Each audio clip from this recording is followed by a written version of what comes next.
You know that moment when someone tells you something that makes absolutely zero sense, and then 5 minutes later, you realize it's the most obvious thing in the world? That happened to me at a backyard cookout last summer. I'm standing there, burger in hand, talking to my neighbor. Let's call him Gary. Gary is 67 years old, retired about 4 years ago. And I ask him the standard question, so how's retirement treating you? And instead of the usual, oh, we're getting by answer, Gary looks at me dead in the eye and says, honestly, Cash, I'm doing better financially right now than I ever did when I was working. I nearly dropped my burger, because that makes no sense, right? You stop working, you stop getting a paycheck, how in the world do you end up richer? So I started digging, pulled data, talked to actual retirees, went down the rabbit hole. And here's what I found. It's not a fluke, it's not luck, it's not that Gary hit the lottery. It's actually a pattern, a repeatable, explainable pattern that happens to people all over this country. People who did the work early, followed the right steps, and then watched something extraordinary happen once they stopped punching the clock. And some of the reasons are going to completely flip how you think about retirement. My name is Cash, and I spend way too much time thinking about retirement math, wealth psychology, and the financial moves most people make too late. If you're someone who wants to understand how money actually works, not just how we're told it works, hit that subscribe button and give this video a thumbs up if it makes you think twice about what retirement really looks like. Let's get into it. Reason 1.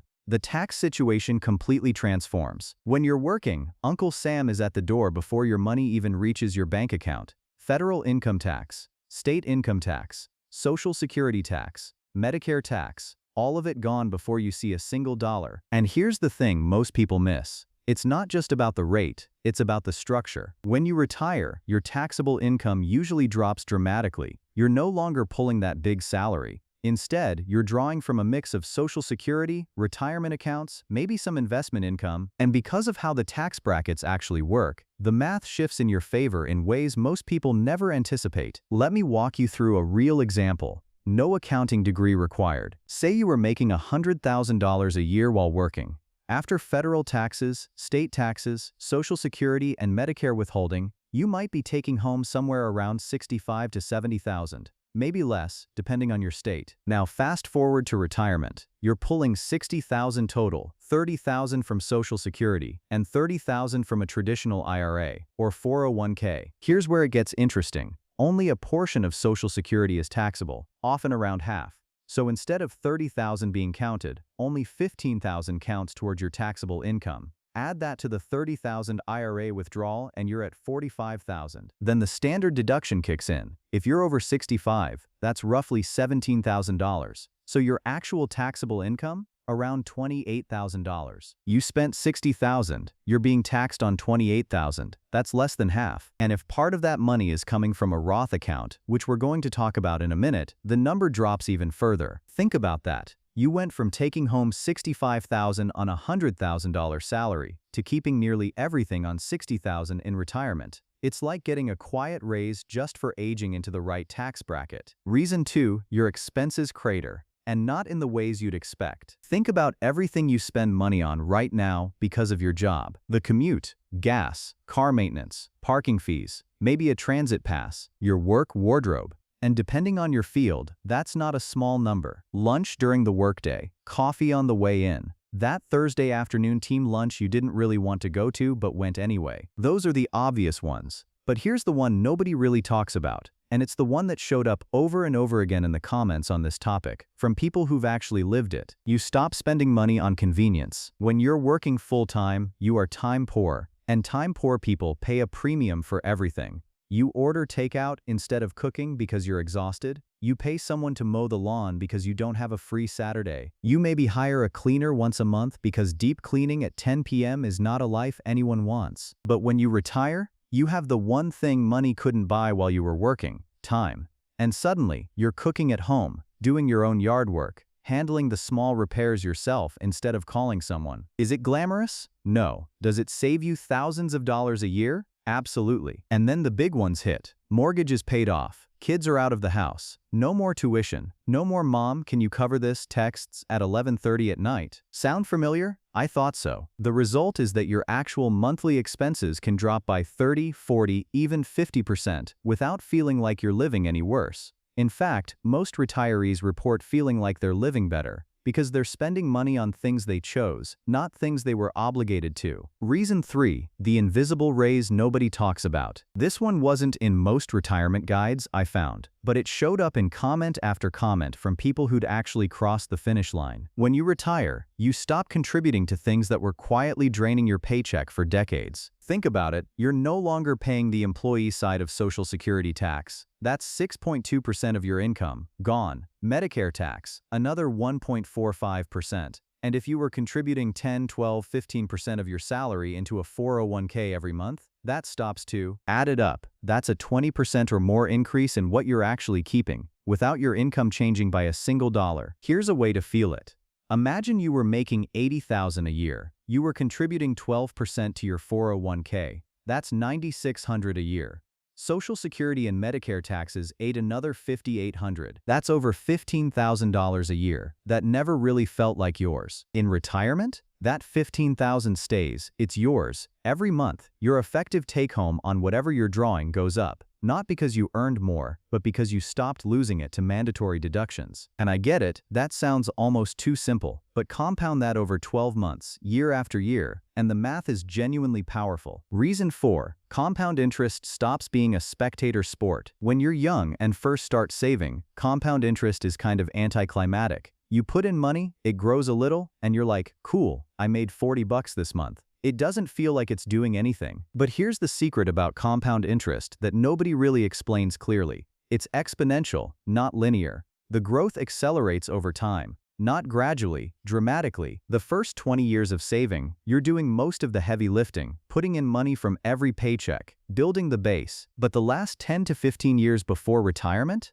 That's when your money starts doing most of the work. I've seen portfolios where someone contributed maybe $250,000 of their own money over an entire career, but by retirement, that portfolio was worth over $1 million. The rest was all compound growth. Dividends, interest, reinvested gains, all of it quietly snowballing in the background. And here's the crazy part. That compound growth doesn't stop when you retire. As long as you're not pulling everything out at once, which you shouldn't be, your remaining investments keep growing.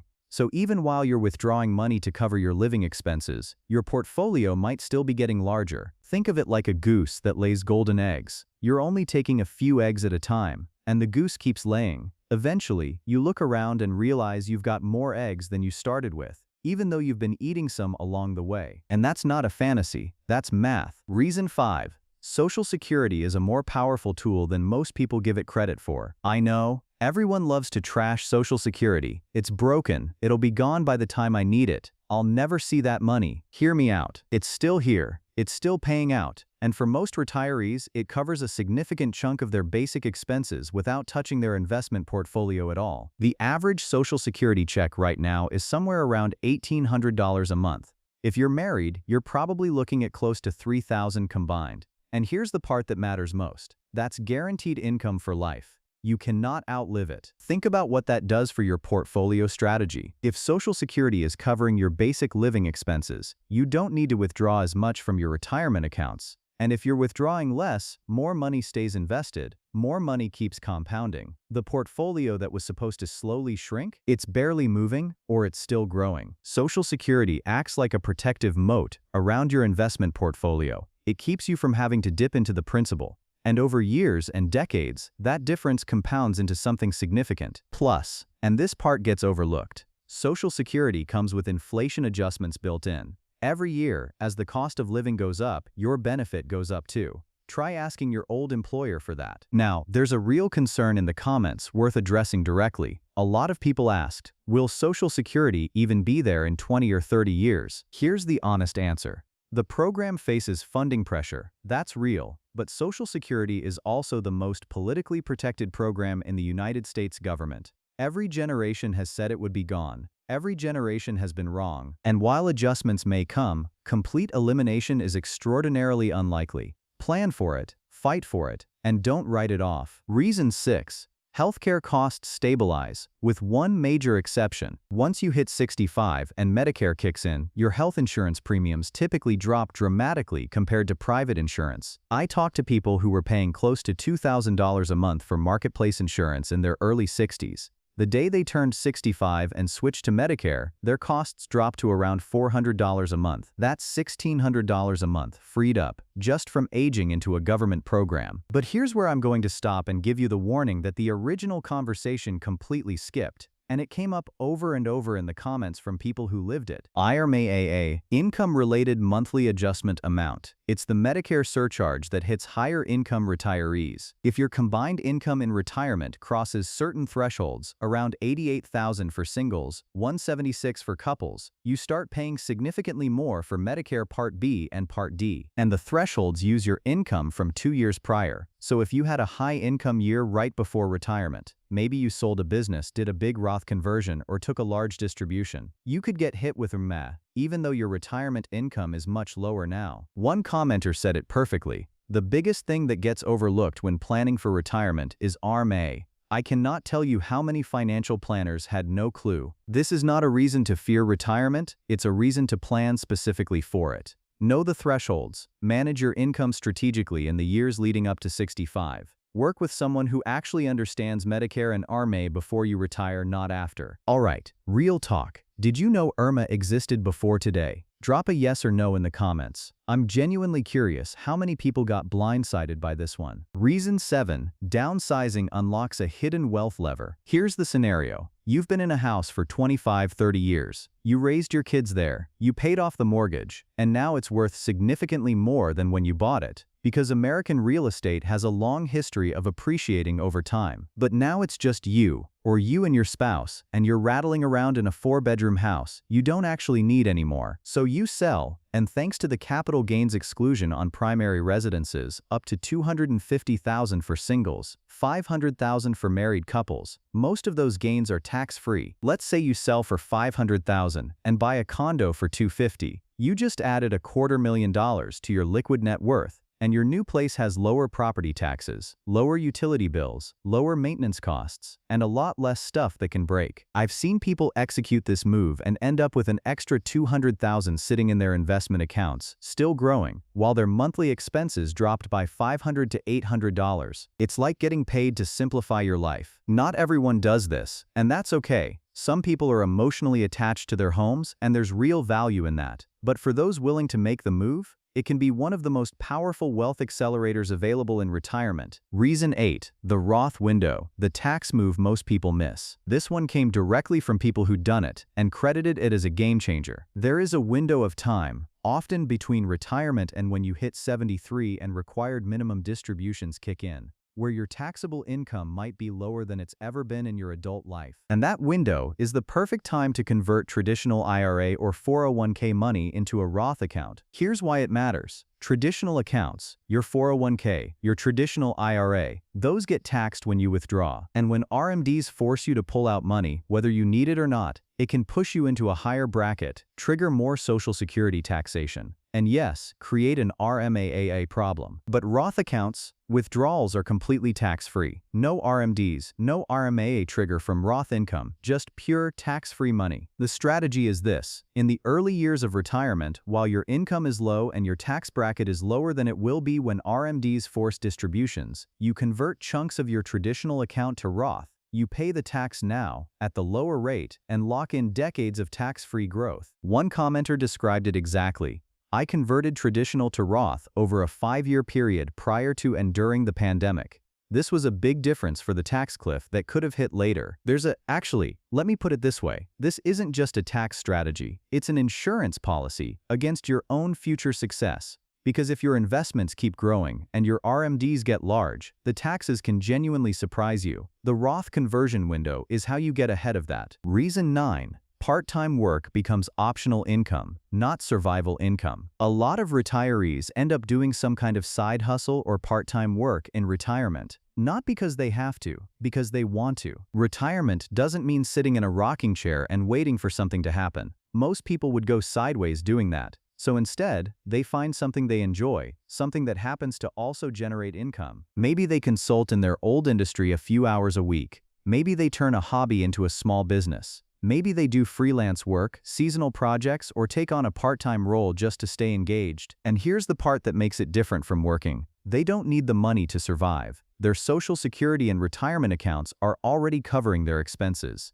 So this extra income, it's all gravy. Every dollar goes straight into savings or investments, making them wealthier by the month. Stick with me, because this next one catches a lot of people off guard. Reason 10. Inheritances and windfalls tend to arrive in retirement years. Statistically, people tend to inherit from their parents during their 60s and 70s. And depending on the size of that inheritance, it can meaningfully boost your net worth in ways that weren't in your original retirement plan. Even modest inheritances, $50,000, $100,000, go straight into assets you weren't counting on. Found money that doesn't change your lifestyle but quietly makes the numbers better. And beyond inheritance, retirees often see other windfalls cluster in this season of life. Old stock options finally cashed out, a rental property sold after decades of appreciation, an insurance settlement, a pension lump sum. These unexpected financial events don't happen on schedule, but they happen often enough that they show up consistently in the data and in the stories of people watching their net worth climb in retirement. Now, before we wrap, we need to talk about what this actually requires. Because here's where I'm going to be more direct than most. This is not a story that writes itself. The people getting richer in retirement didn't stumble into it. They saved consistently for decades, not perfectly, but consistently. They avoided carrying major debt into retirement. They lived below their means when it actually cost them something socially to do so. They planned their withdrawals. They understood, or at least found someone who understood, the tax implications of how they were structured. And critically, they didn't panic. Markets dropped. Life got expensive. Kids needed things. Emergencies happened, but they stayed the course. Think about the last time you were tempted to stop contributing to your retirement account because things felt tight. That moment, right there, is the moment that separates the people who end up richer in retirement from the people who don't. And I want to acknowledge something. The comments raised really honestly. Not everyone reading this is a boomer who bought a house in 1985 for what amounts to a car payment today. A lot of people watching this are in their 30s and 40s, dealing with student loans, high housing costs, stagnant wages, and a social security system they're not sure will even exist for them. That's a real concern. And it deserves a real answer. The math on compound interest works the same, regardless of when you're born. What changes is the starting point and the obstacles. If you're starting later, with less, in a more expensive environment, the answer isn't to give up on the system. The answer is to be more intentional with every variable you can control. Spend less than you earn. Invest consistently. Avoid high-interest debt like it is actually trying to rob you, because it is. And start now, even if now feels impossibly small. Because here's what the data keeps showing, over and over again. Retirement isn't a cliff where your financial life falls apart. For people who put in the work, however imperfectly, it can be the season where everything finally starts working for you instead of against you. The paycheck stops, the wealth doesn't. If this changed how you think about what retirement actually looks like, pass it along to someone who needs to hear it.